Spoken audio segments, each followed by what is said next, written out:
Okay guys, let's talk about our next project here. If you go over to the blog, we're going to start working on using brushes and doing some different painting techniques. We're going to start off with a really simple task of painting some apples and some spheres, okay? The importance of this is so you get an understanding of how to use brushes, but how to paint different surface textures. Everything from this point forward is going to involve your understanding of how to basically replicate either chrome surfaces, glossy plastic, rock, stone, and the way to do that is to understand how to use the brushes combined with how to use the layers. I will show you a couple demos a little bit later on, but first thing I would do today is I thought I'd walk you through some basics here. Now look, up on our blog here, I put a couple links here. What's really important is that you get a good understanding of how traditional painters work, because they really overlap each other. So traditional artists have a certain format they go with, which is they usually tend to work from dark to light, okay? Not too many painters work from light to dark. It tends to be dark to light. But I put a couple videos up here. Take the time and watch these when you're at home. Okay, so if you click on one of these, and here's an artist here that's working, okay, how to paint, I can't talk today, how to paint a traditional apple, right? And you go through here, the artist breaks down some really simple. We're going to paint a little bit of a background first. We're going to go through here. They paint the shadows. They're going to get in there.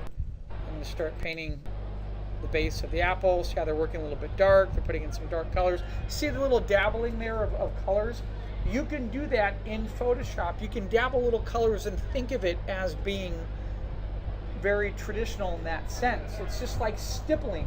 You can do the same thing in Photoshop. And then as you start to dabble other colors on there, we'll talk a little bit about using like the dodge and the burn tool, which is something I haven't showed you.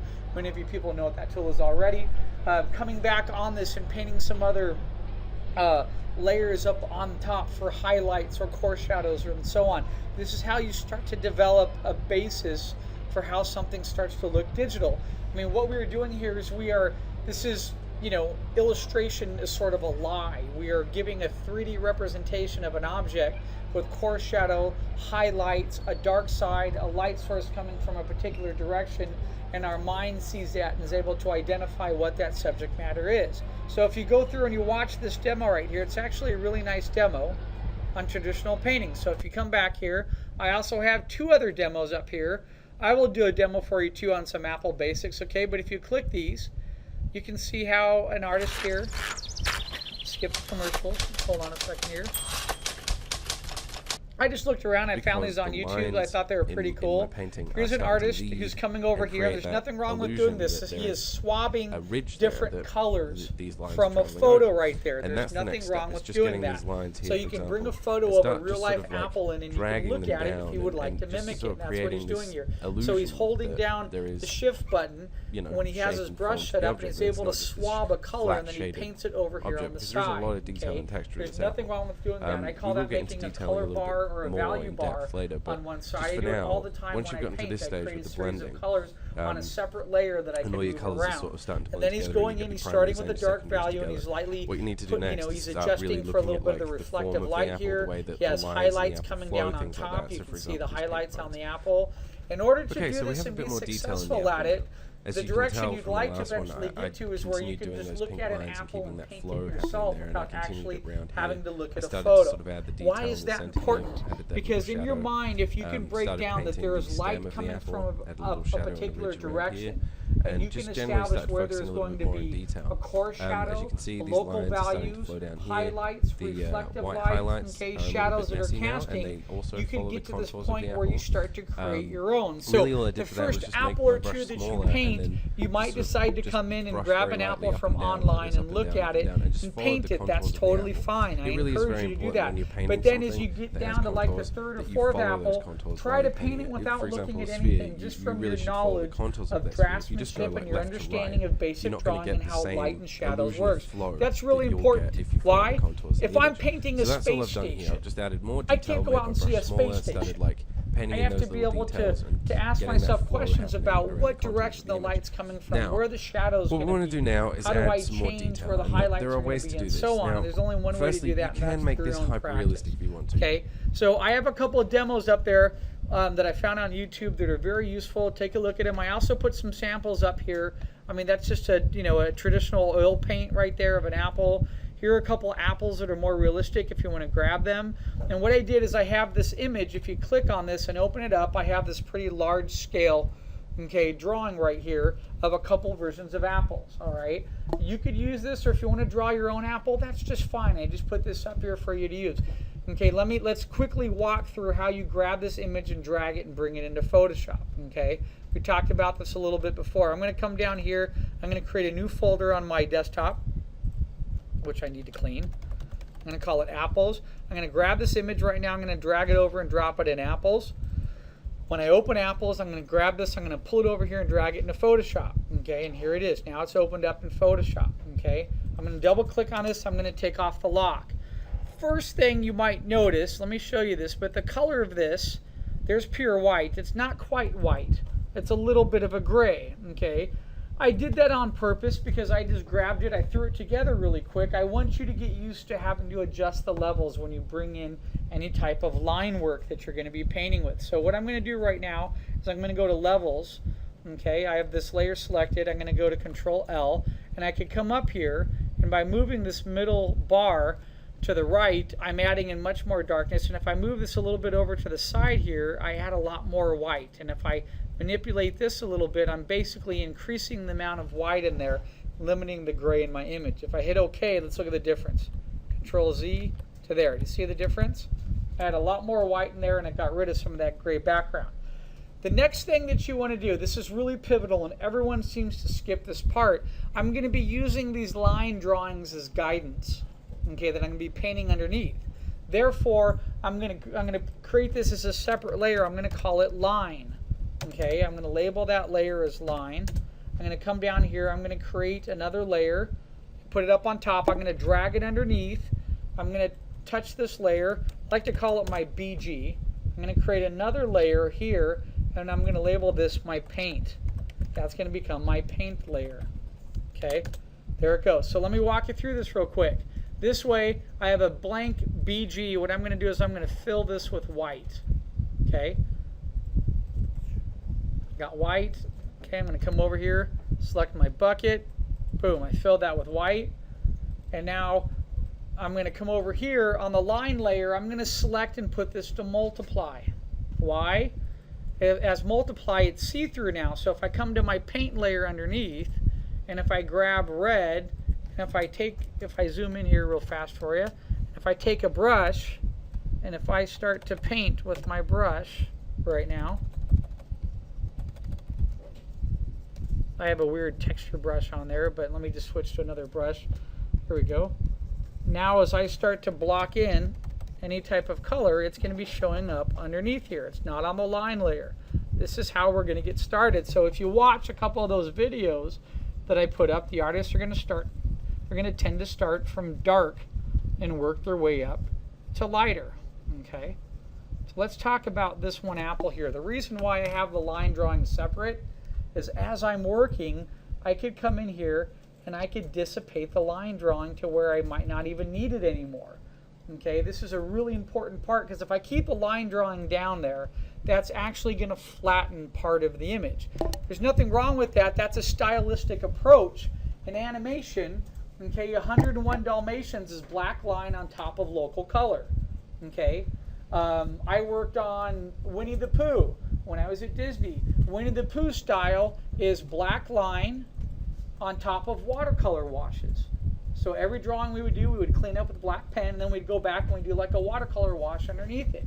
There's nothing wrong with that, okay? So, but I want that ability to be able to control the line. Now, let's say I was working on this piece and I'm adjusting my apples, but you can see, let's say I only wanted to thin down one right here and not the other. Well, all that line is on a separate layer, right?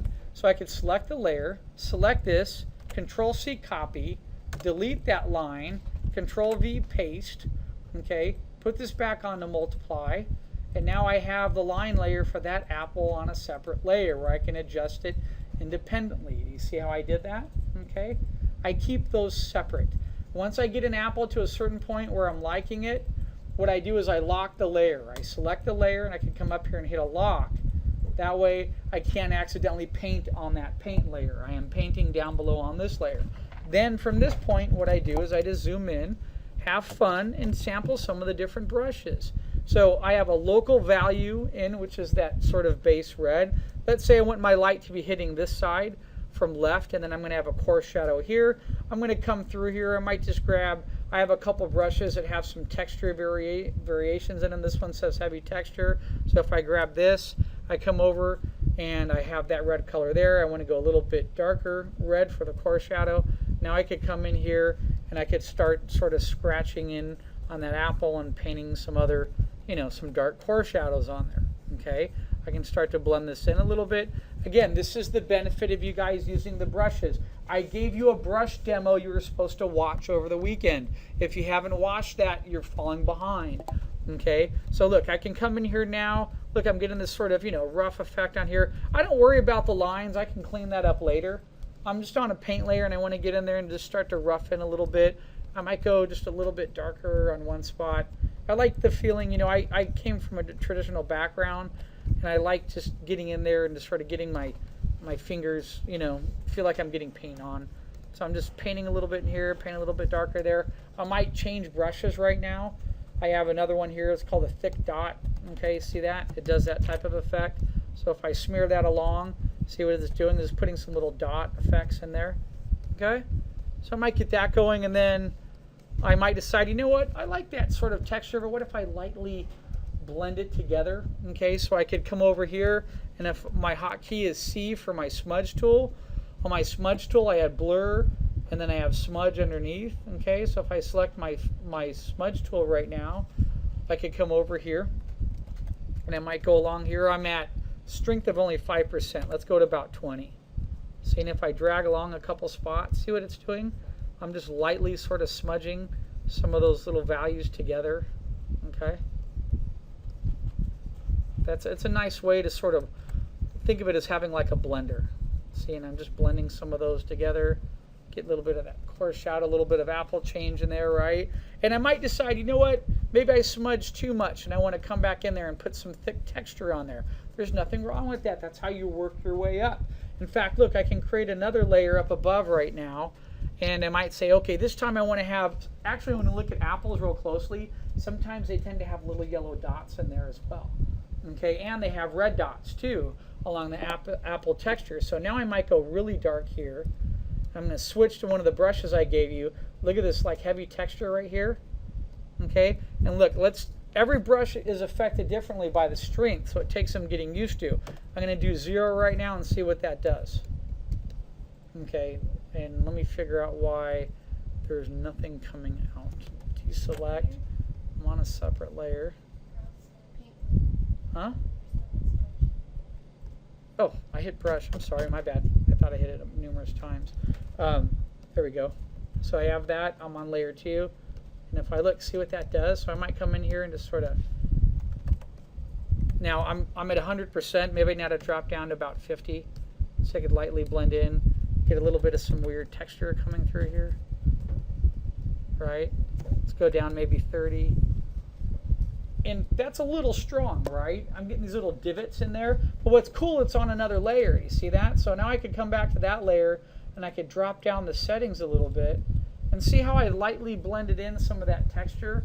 Apple surfaces are shiny after we spray them with wax, but they have little dimples in there and little variants too that are taking place. So that's a really fun way that I could build some of these little variants that are taking place. Okay, so we talked about having like little yellow dots. So let's try that. Let me create another layer up above.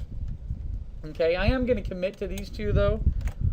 So this will be my yellow dot layer. I'm going to come back here. Let's grab a couple yellow dots. Let me select a nice yellow there. There we go. So I'm going to come in here. Let me select, I like this one. I can't pronounce it to save my life. The I don't even know what that, call it the AF brush. So I'm going to select this guy here because it has some nice dot features like that. And again, I'm in yellow. I'm in 30% opacity. So I'm just going to do like a little stipple thing. Just going to touch a little, touch. Raise my brush a little larger. Oh, not that large. There we go. Let's try something like that. little smaller.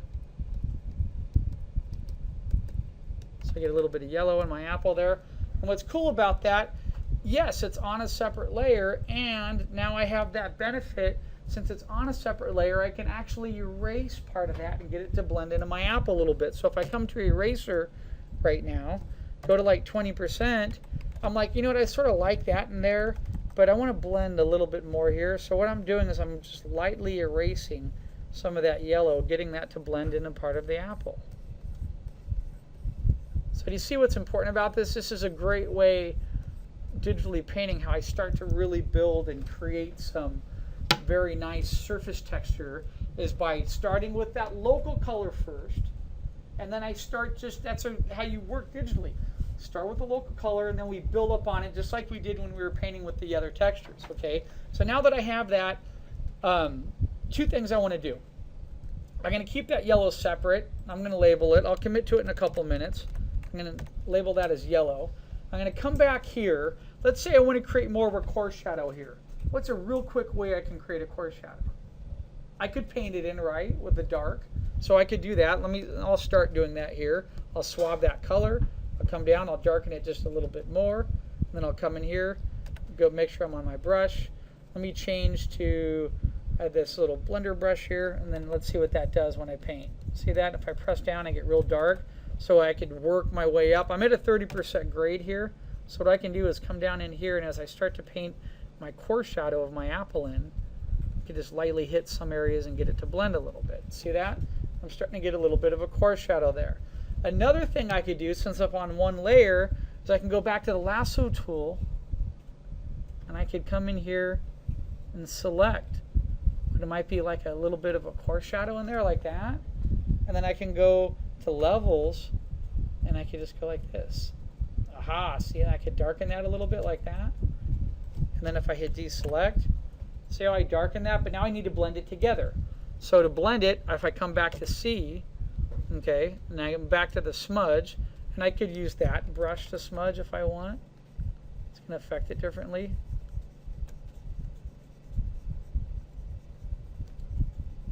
There, so see how I'm smudging the little parts of that? I don't actually like that brush that well. Let me go back to sort of a, let's try this guy here.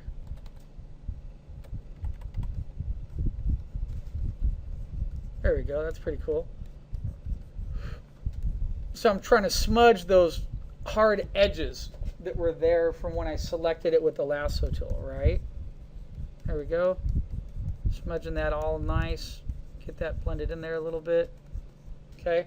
Now I'm going to come back. I like the way my apple's starting to look. You know what? I forget how much darker it can look on the monitors in mine. So let me do this real quick. It's funny. I just see a reflection up there. Let me lighten up my apple a little. There we go. That might look a little bit better up there. And now what I'm going to do is I come in and I paint some highlights on there. So I'm going to create a little layer. Let's go here. Let's go to highlights. Okay. And I'm going to come over here. Take a look. Start with one of my brushes here. Anyone, pick one that you like, experiment a little bit. If you want to, there's nothing wrong with you having a piece of paper in front of you and writing down what apple and brush you're using. That way you remember brushes that you tend to like. That's why I tend to label them. So I got these from that guy named, Shadi Sadafirite, amazing digital artist. And then a couple of them I've modified, but I call them shade heavy texture. I label them to the way that I remember them. Sometimes I label a brush like, this is dub texture. It had some really cool texture that I liked into it, right? Get something that you like in there, relabel it, save it. They're your brushes. I want you to get used to using it in a way that best benefits, yourself. And come back to this one here, this texture one. I really like this one quite a bit, and has a little bit of texture in it. What I'm going to do now is I'm going to start with some highlights. Now I'm not looking at an apple, so I'm just doing this out of my head. I know that there's a round surface here that's going to wrap and come around, so I know I'm going to start to get some little white highlights, like right about in here, and then that highlight's going to start, it's going to magnify a little bit, and then it's going to start to lightly sort of fade down. Now, after I did that, I'm at 40%, so I'm going to come back on my keyboard, constantly having a hand on my keyboard. I'm going to go back to about 10% now and start to fade that light that might be coming down there. Do you see that? And then as I come back up here to put another little highlight on this little side, I might just tap it a little bit. I'm at 40. So when I tap it twice, that's like an 80. Then I come back to like 10 again, and I might fade and smear some of that off a little bit. And then I have a little highlight that fades. Now, the highlights on this side, I'm going to start to notice a lot more because it's a lot darker. Okay, so I'm going to put a little highlight here. Let me just do a little smudgy thing here. Go up to like 30. Tend to get that highlight that wraps around part of this. And here, and then I might come back here. I'm going to start to paint a little bit of reflective light coming back, reflecting off that table, coming in the back here.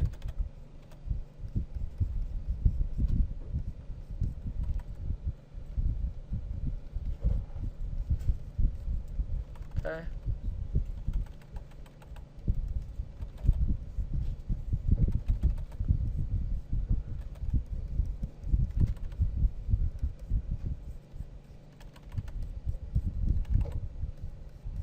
There, so there's sort of my, now if I look at that and I'm like, you know what, Phil, some of those highlights are a little strong. It's on a separate layer, that's okay, see that?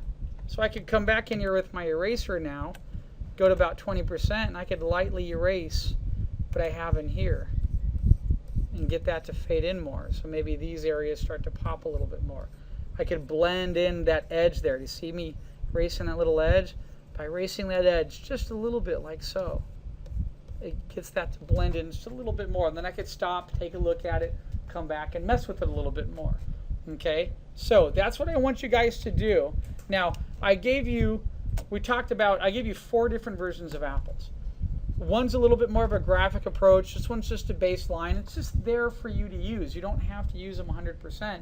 And you can modify this. Again, I have my line layer up here. Look at what happens if I come back here, take off the lock, and turn that line layer off. See how it's starting to look a little bit like an apple?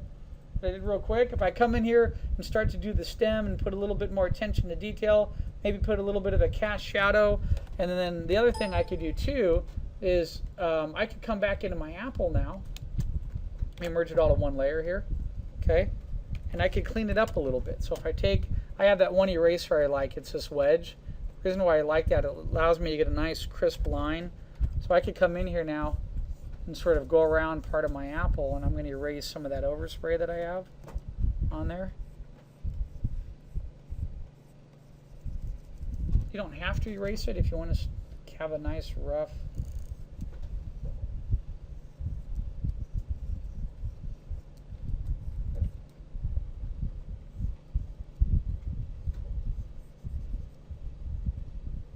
Apples have that little indentation sort of in the top.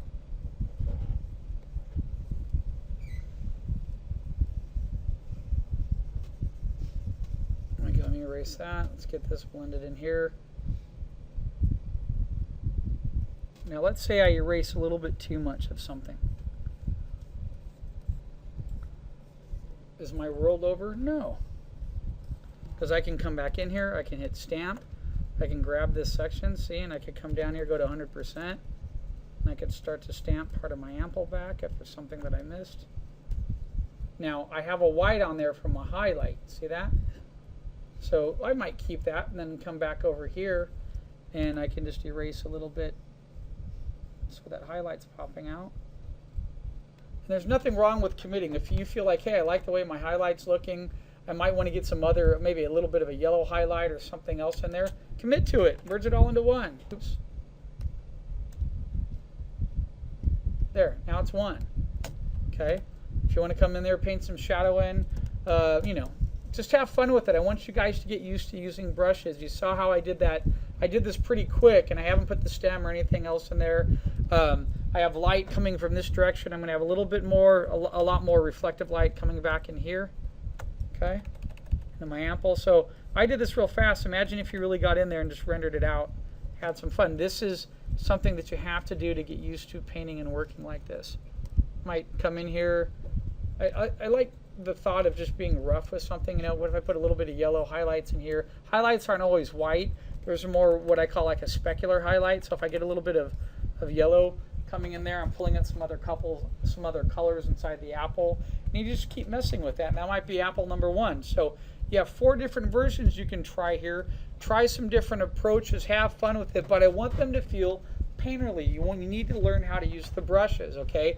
And then save it as you're working. So that was my apple, right? Let's go back to the blog here, okay?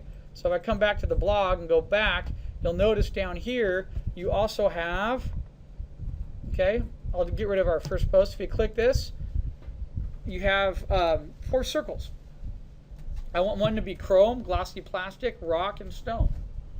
So rock is different than stone. Stone can be like, when we think of stones, there are shiny stones and dull stones. Marble is a shiny stone when it's buffed and polished. Okay, granite is a not so shiny stone that can have a real tough, texture to it. Rock. What if you had to paint that sphere and make it look like it was a round chunk of rock that's all beefy and you can see the edges coming up? Have fun with the brushes. Get used to getting in there and carving in and out. I'll start to work on these later this week when I have time to do a little bit. Maybe I'll do a demo tomorrow on one, and I'll start working on one and building up a texture on it. Okay, but there's something you need to remember. First of all, look, it's a little gray. What do we need to do? Exactly, adjust the levels to get the white back in there, and then we put it into multiply. Okay, but you need to remember one thing as you're working on this. Okay, let me bring it into Photoshop real quick. Okay, so I had that folder. Let me grab this. I'm going to drag this down to apples real quick. There it is. Let me open up apples. I'm going to grab this and drag it here on the Photoshop. Okay, the one thing you need to remember. Okay, I'm going to label this my line, right? I'm going to create 2 more layers. 1, 2. Grab my line, bring it up to the top, put this on the multiply. Okay, the one thing you need to remember about the sphere, I'm going to draw this in really quick here with my little sketch tool, my little pencil sketch, is spheres have a spherical surface to them that rounds. So you need to remember that if I were to draw through this shape, look at this. That's my horrible ellipse there, but you see what I'm getting at here? I have a circular surface. This is important. So if I have rock, I don't want to have rock that's doing this. Hold on a minute. I don't want to have rock that's going to be in like this.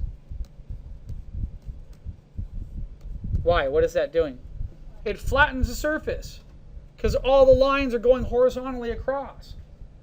Lines on a sphere are not going to go horizontally across. They're going to wrap around. They're going to do something like this. So even if I could unwrap a sphere and look at it, the line is basically going to be doing something like this. It's going to be wrapping the surface. So if there's cracks in something, it's going to be wrapping along and adhering to what is there. That's the same principle Marshall talks about it. I talk about it. We call it wrapping shapes with rubber bands. So as you start to paint that texture, you want that texture to feel as if it is wrapping the object. So there's nothing wrong with having cracks in there that are representing like rubber bands wrapping around part of it, okay? So I'm going to let you guys, there's not much time to paint today, but this is the assignment I want you guys to finish up for this week, are the apples and the circles. So you have all tomorrow, and you have Wednesday and Thursday to finish this up. They'll be due on Monday. On Monday, I will just check them off. You don't have to print them. And then we'll jump on to something else, okay? So I'll render out this part of the lecture for you, and that gives you 3 straight work days to work on this. If you have to take it home, that's what you have to do to finish it. That's some base homework that you guys are going to have in a class like this. That's where we're moving along a little bit faster in the summer. Okay, so I'll do another demo tomorrow on the chrome, the plastic, and the stone, and we'll talk about that. I'll give you some starting points, and I'll give you some different techniques that you can use for that. All right, I'm going to go ahead and end today's lecture right there. Thank you.